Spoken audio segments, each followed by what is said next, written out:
The third dimension. البعد الثالث. الضوء والألوان والحركة والعمق لها تأثيرات جمالية لصنع كادرات أكثر جمالا وتناسقا وتكوينا.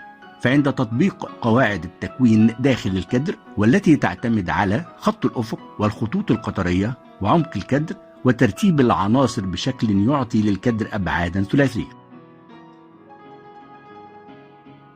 عمق الصورة في الكادر: foreground, middle, back.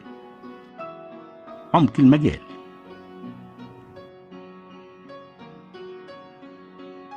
حدد أبعاد كادراتك بتطبيق قواعد الأبعاد الثلاثية، وذلك من خلال زوايا الكاميرا وترتيب العناصر داخل الكادر. داتش أنجل: الزاوية المائلة.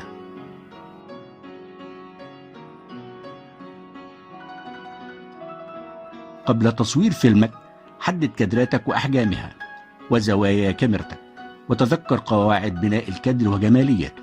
ننتقل إلى عنصري المستوى الثاني: عدسات الكاميرا والبعد البؤري والإضاءة وتأثيراتها.